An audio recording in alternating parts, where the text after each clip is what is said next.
प्रश्न 1। गोपियों द्वारा उद्धव को भाग्यवान कहने में क्या व्यंग्य निहित है? उत्तर। गोपियों द्वारा उद्धव को भाग्यवान कहने में यह व्यंग्य छिपा हुआ है कि गोपियां दिखावे के रूप में उनकी प्रशंसा कर रही हैं, किंतु व्यंग्य रूप में यह कहना चाहती हैं कि तुम बड़े अभागे हो जो तुम प्रेम का अनुभव ही नहीं कर सके और न ही किसी को अपना सके। तुमने प्रेम का आनंद ही नहीं जाना, इसलिए तुमसे बड़ा अभागा और कौन हो सकता है? प्रश्न 2। उद्धव के व्यवहार की तुलना किस किस से की गई है? उत्तर। उद्धव के व्यवहार की तुलना जल में रहने वाले कमल के पत्तों से और जल में पड़ी तेल की गगरी से की गई है, क्योंकि जल में रहकर जिस प्रकार कमल के पत्ते उससे प्रभावित नहीं होते हैं, उसी प्रकार तेल की गगरी पानी में डुबोने पर भी उस पर जल की एक बूंद भी नहीं टिकती है। उद्धव भी इनके समान है जो कृष्ण का साथ पाकर भी उनके प्रेम से प्रभावित नहीं हो सके। प्रश्न 3। गोपियों ने किन किन उदाहरणों के माध्यम से उद्धव को उलाहने दिए हैं? उत्तर। गोपियों ने निम्नलिखित उदाहरणों के माध्यम से उद्धव को उलाहने दिए हैं। उन्होंने कहा कि उनकी प्रेम भावना की बात उनके मन में ही रह गई है, वे उसे न कृष्ण से कह पाई और न अन्य किसी से कहने में समर्थ हो सकी। वे अब तक कृष्ण के आने की प्रतीक्षा में ही जीती रही, किंतु उन्होंने स्वयं न आकर तुम्हारे माध्यम से योग संदेश भिजवा दिया, इससे उनकी विरह व्यथा और बढ़ गई है। वे कृष्ण से अपनी रक्षा की गुहार लगाना चाह रही थी, उनसे प्रेम संदेश पाने की आकांक्षी हो रही हैं, परंतु वहीं से योग संदेश की धारा को आया देखकर रही बची चाहना भी धरी की धरी रह गई। वे कृष्ण से अपेक्षा करती थी कि वे उनके प्रेम की मर्यादा को रखेंगे, किंतु उन्होंने योग संदेश भेजकर प्रेम की रही सही मर्यादा को ही तोड़ दिया।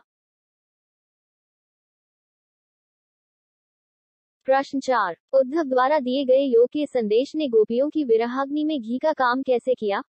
उत्तर। मथुरा जाने पर गोपियां यह सोचकर उनकी प्रतीक्षा कर रही थी कि देर सवेर कृष्ण लौटकर उनसे मिलने अवश्य आएंगे या फिर वे अपना प्रेम संदेश अवश्य भिजवाएंगे। इसी आशा के बल पर वे अपनी प्रेम व्यथा को सह रही थी। लेकिन जब प्रेम संदेश के स्थान पर उनके पास योग संदेश पहुंचा तो निश्चित ही उनकी विरह ज्वाला तीव्रता से भड़क उठी। उद्धव के योग संदेश ने उनकी विरहाग्नि में घी का काम करके उसे और बढ़ा दिया।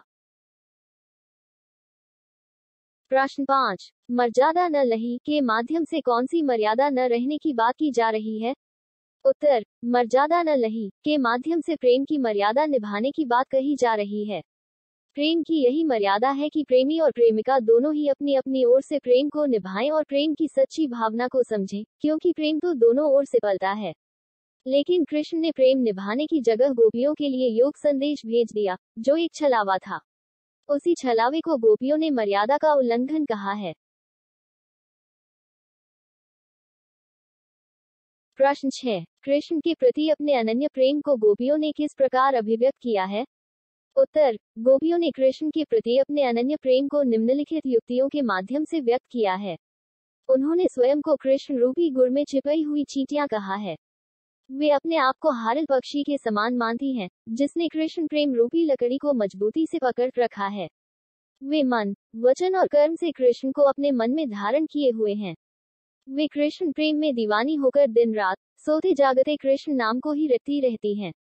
वे कृष्ण से दूर ले जाने वाले योग संदेश को सुनते ही व्यथित हो उठती हैं।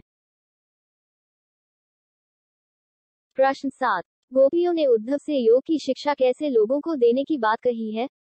उत्तर। गोपियों ने उद्धव से कहा कि वे अपने योग की शिक्षा ऐसे लोगों को दें जिनके मन स्थिर नहीं है, अर्थात जिनके मन में भटकाव है, दुविधा है और प्रेम की एकनिष्ठा नहीं है, उनके लिए योग शिक्षा हितकारी है।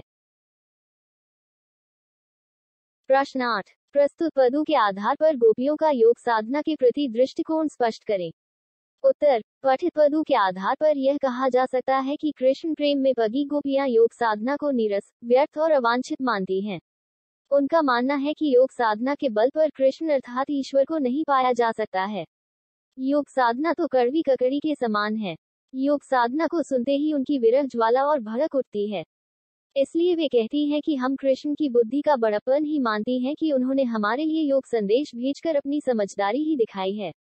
इतना ही नहीं, वे कृष्ण पर आरोप लगाती हुई योग साधना के क्रम में कहती हैं कि हरि है राजनीति पड़ी आए।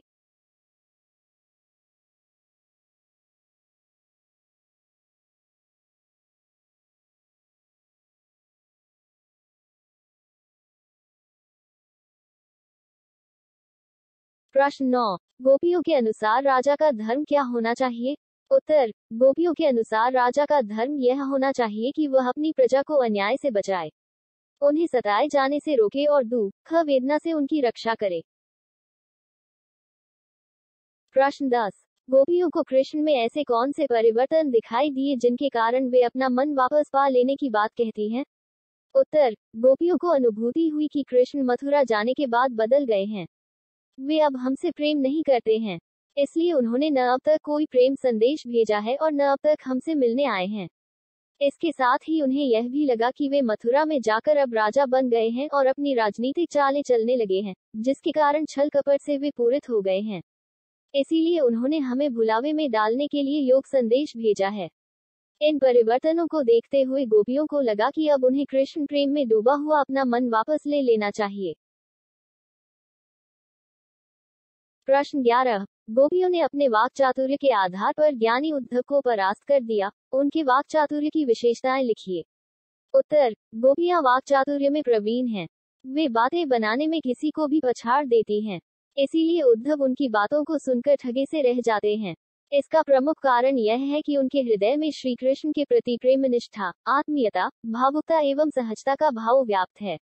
वे अपनी तर्कशीलता एवं प्रगल्भता से उद्धव की बोलती बंद कर देती है। सच्चे प्रेम में इतनी शक्ति होती है कि बड़े से बड़े ज्ञानी उसके सामने घुटने टेक देते हैं। प्रश्न 1, गोपियों ने तेल की गगरी सादृश्य किसे बताया है? उत्तर, गोपियों ने तेल की गगरी उद्धव को बताया है, जो प्रेम के सागर कृष्ण के साथ रहकर भी प्रेम से रिक्त है, अछूते हैं। प्रश्न 2, गोपियों ने अबला भौरी स्वयं को किनके समान और क्यों बताया है? उत्तर, गोपियों ने चींटियों के समान स्वयं को अबला भोली बताया है, जो प्रेमवश स्वयं ही गुड़ से लिप्त कर अपने प्राण उत्सर्ग कर देती हैं। प्रश्न 3, अपरस रहत स्नेह तगातय से क्या तात्पर्य है? उत्तर, अपरस अर्थात प्रेम से दूर रहना तथा स्नेह तगा अर्थात प्रेम रूपी धागे से।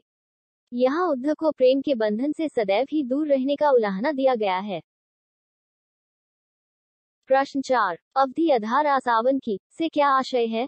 उत्तर, गोपियों के लिए अवधि अर्थात समय ही प्रेम विरह में कृष्ण के आने का आधार अर्थात संबल या सहारा बनी हुई थी। प्रश्न 5, चाहती हुती गुहारी जितहिते पंक्ति में गोपियां किस संदर्भ में कह रही हैं?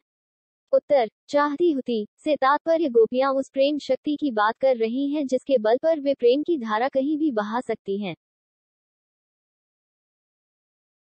प्रश्न 6, मर्यादा न लही किसके लिए कहा गया है? उत्तर, मर्यादा अर्थात मर्यादा कृष्ण के लिए कहा गया है, जिन्होंने प्रेम की मर्यादा नहीं रखी। प्रश्न 7, हारिल की लकड़ी से क्या तात्पर्य है? उत्तर, हारिल पक्षी का नाम है जो एक लकड़ी को हमेशा पकड़े रहता है। प्रश्न 8, मन चक्री से आशय है? उत्तर, मन में जिसके चक्कर लगे रहते हैं अर्थात जिनका मन अस्थिर चंचल रहता है। प्रश्न 9, समुची बात कहत मधुकर के यहाँ मधुकर किसे इंगित किया गया है? उत्तर, मधुकर का पर्याय ब्रह्म भवरे से है, जो कि उद्धव को कहा गया है। प्रश्न 10, बड़ी बुद्धि जानी जाऊं की पंक्ति में किसकी ओर इशारा किया गया है? उत्तर, इसमें श्री कृष्ण की ओर इशारा किया गया है, जिनकी बुद्धि और अधिक बढ़ गई है, इसलिए योग संदेश उन्होंने भेजा है। प्रश्न 11, हारिल पक्षी के उदाहरण द्वारा किस तरह के प्रेम की स्थापना हुई है? उत्तर, हारिल पक्षी की दृढ़ता द्वारा एकनिष्ठ प्रेम की स्थापना की गई है। प्रश्न 12, सूरदास के ग्रंथों के नाम बताइए। उत्तर, सूरसागर, साहित्य लहरी और सूर सारावली इनके 3 ग्रंथ प्रसिद्ध हैं। प्रश्न 13, सूरदास के गुरु का नाम बताइए।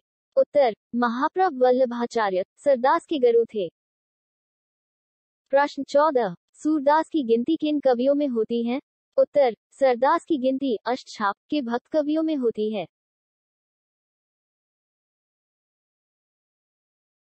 प्रश्न 15, सूरदास की भक्ति किस प्रकार की मानी जाती है? उत्तर, सूरदास की कृष्ण के प्रति दास्य भक्ति मानी जाती है। प्रश्न 1, कृष्ण ने मथुरा जाने के बाद उद्धव के माध्यम से गोपियों के पास जो संदेश भेजा, उसकी गोपियों ने क्या प्रतिक्रिया व्यक्त की? उत्तर, गोपियों ने यह प्रतिक्रिया व्यक्त की कि हमारे मन की बात मन में ही रह गई। उन्होंने हमारे साथ प्रेम निर्वाह की बजाय छल किया। हम सदा ही प्रियतम कृष्ण को सब तरह से अपना मानती रही, परंतु अब वे राजनीति की बातें कर रहे हैं। उनका यह आचरण अनीति से भरा है और राजधर्म के भी विरुद्ध है। प्रश्न 2, गोपियों ने उद्धव को अप्रत्यक्ष रूप से क्या समझाया है? उत्तर, गोपियों ने अप्रत्यक्ष रूप से उद्धव को समझाया है कि तुम ज्ञानी और नीति निपुण हो, लेकिन प्रेम से विरक्त हो। अतः तुम्हारा यह संदेश हमारे लिए निरर्थक है। कृष्ण प्रेम में अनुरक्त गोपियों को इससे मानसिक शांति नहीं मिलेगी। प्रश्न 3, गोपियों ने अपनी तुलना किससे की है और क्यों? उत्तर, गोपियों ने अपनी तुलना गुड़ से चिपकी रहने वाली चींटियों से की है, जो गुड़ के प्रति आसक्त होकर उससे लिप्त जाती हैं और उसी में लिप्त कर अपने जीवन का अंत कर लेती हैं। प्रश्न 4, प्रीति नदी में पाँव न बोरियो के माध्यम से गोपियां उद्धव से क्या कहना चाहती हैं? उत्तर, प्रीति नदी में पाँव न बोरियो के माध्यम से गोपियां उद्धव से कहना चाहती हैं कि प्रेम रस से सिक्त कृष्ण के साथ रहते हुए भी तुमने कभी भी प्रेम रूपी नदी में डुबकी लगाने का प्रयास नहीं किया है। प्रश्न 5, गोपियों ने अपने आप को अबला और भोली क्यों कहा है? उत्तर, गोपियों ने अपने आप को अबला और भोली इसलिए कहा है, क्योंकि वे उद्धव की भांति न तो ज्ञानी हैं, और न ही दूरदर्शी हैं। इसलिए वे बिना सोचे समझे कृष्ण प्रेम में दीवानी हो गई हैं। अब उन्हें विरह वेदना भोगने के लिए विवश किया जा रहा है। प्रश्न 6, कृष्ण द्वारा भेजा गया योग संदेश सुन गोपियां हताश और कातर क्यों हो उठी? उत्तर, गोपियां अनन्य प्रेमनिष्ठा रखकर कृष्ण को ही अपना एकमात्र अवलंब समझती थी। इसलिए वे कृष्ण द्वारा भेजा गया हृदय विदारक योग संदेश सुनकर हताश और कातर हो उठी, क्योंकि उनका अवलंब टूट गया था और वे बेसहारा हो गई। प्रश्न 7, मन की मन ही मांझ रही, गोपियों ने ऐसा क्यों कहा? अथवा, मन की मन ही मांझ रही, गोपियों की मन की इच्छा उनके मन में ही क्यों रह गई? उत्तर, गोपियों ने मन में सोचा था कि प्रिय कृष्ण स्वयं हमसे मिलने आएंगे, तो हम अपनी विरह वेदना की गाथा उन्हें सुनाएंगी। लेकिन स्वयं न आकर उन्होंने योग संदेश भेज दिया, इसलिए मन की मन में ही रह गई।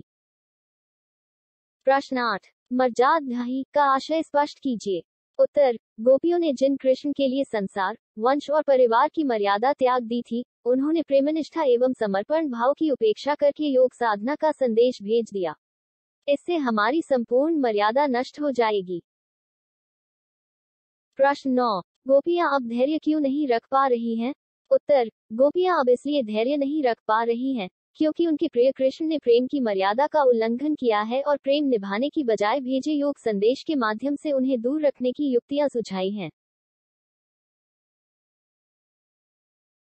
प्रश्न 10, गोपियां कृष्ण को हारिल की लकड़ी क्यों कहती हैं?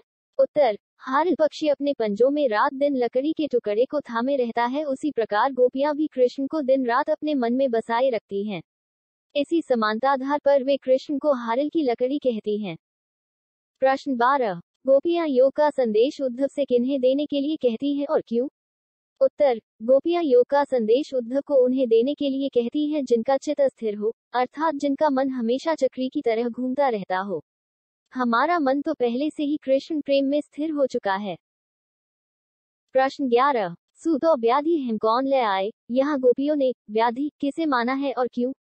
उत्तर, यहाँ गोपियों ने कृष्ण द्वारा उद्धव के माध्यम से भेजे गए योग संदेश को व्याधि माना है, क्योंकि इसे न तो उन्होंने कभी देखा, न सुना और न उसका अनुभव किया है। इसलिए उन्होंने इसे कड़वी ककड़ी की भांति अरुचिकर कहा है। प्रश्न 13, ते क्यों अनीति करें आपुन, जे और अनीति छुड़ाए? गोपियों ने इससे किस पर व्यंग्य किया है? उत्तर, इससे गोपियों ने कृष्ण के व्यवहार पर व्यंग्य किया है, क्योंकि कृष्ण ने अब तक लोगों को अन्याय से बचाया है। मथुरा में राजा बनने से तो उन्हें राजधर्म का पूरा निर्वाह करना चाहिए, परंतु अब वे हमारे लिए योग संदेश भेजकर अन्याय कर रहे हैं। प्रश्न 14, राजधर्म तो यह है, इस कथन के माध्यम से सूरदास ने किस जीवन सत्य का बोध कराया है? उत्तर, सूरदास ने इस जीवन सत्य का बोध कराया है कि राजधर्म के अनुसार प्रजा को सताना नहीं चाहिए। अतः कृष्ण रूपी राजा को अपना योग संदेश वापस लेकर प्रजा रूपी गोपियों को दर्शन देना चाहिए। प्रश्न 15, उद्धव तुम अति बड़भागी में किन लोगों पर व्यंग्य है? सूरदास ने इसके माध्यम से क्या संदेश दिया है? उत्तर, यहाँ कृष्ण प्रेम से वंचित लोगों पर व्यंग्य है। जिन लोगों ने भगवान से प्रेम नहीं किया, उनका जीवन व्यर्थ है। ईश्वरीय प्रेम से रहित लोग अभागे हैं। प्रभु प्रेम में चाहे कितनी तड़प हो, किंतु जीवन की सार्थकता उसी से मिलती है। प्रश्न 1, सरसागर में वर्णित भ्रमर गीत का अभिप्राय बताइए। उत्तर, भक्त कवि सूरदास द्वारा लिखित सूरसागर ग्रंथ में भ्रमर गीत का विशेष स्थान है। इसमें कृष्ण काव्य के उस प्रसंग को भ्रमर गीत नाम से पुकारते हैं, जिसमें उद्धव कृष्ण द्वारा योग संदेश लेकर भेजे गए हैं और वहां गोपियां उस योग संदेश को निरर्थक एवं व्यर्थ बताकर अनेक उपालंब देती हैं। जिस प्रकार भ्रमर या भंवरा फूलों का रस पान करके अन्यत्र कहीं चला जाता है, वैसे ही कृष्ण भी गोपियों से प्रेम करके मथुरा चले गए हैं। उनका संदेश वाहक उद्धव भी गोपियों को भ्रमर समान ही प्रतीत होता है। भंवरा या भ्रम का रंग काला होने के कारण तथा रूप लोभित व रसलोभिन होने की वजह से श्री कृष्ण एवं उद्धव भी रूप गुण कार्य साम्य के आधार पर गोपियां उन्हें भ्रम कहती हैं। हिंदी साहित्य में गोपियों के विरह वर्णन से संबंधित इस प्रसंग को भ्रमर गीत नाम से जाना जाता है। प्रश्न 2, संकलित पदों में व्यक्त गोपियों की विरह विवशता पर प्रकाश डालिए। उत्तर, भ्रमर गीत में सूरदास ने उद्धव द्वारा ज्ञान योग का संदेश देते ही गोपियां उपालंब देती हुई अपनी विरह विवशता प्रकट करती हैं। गोपियां कहती हैं कि हमारे मन की बात मन में ही रह गई। अब तक मिलने की आस में हम समय व्यतीत कर रही थी, लेकिन कृष्ण के ज्ञान योग संदेश ने उस विरह की अग्नि को और अधिक बढ़ा दिया है। ज्ञान योग को स्वीकार न करते हुए गोपियां अपने प्रेम की एकनिष्ठता को हारिल पक्षी की दृढ़ता से व्यक्त करती हैं, हमारे हरी हारिल की लकड़ी। गोपियों ने कहा कि वे तो रात दिन सोते जागते कृष्ण का नाम जपती हैं। उनका ज्ञान योग संदेश कड़वी ककड़ी के समान प्रतीत होता है, जो ग्रहण नहीं किया जा सकता है।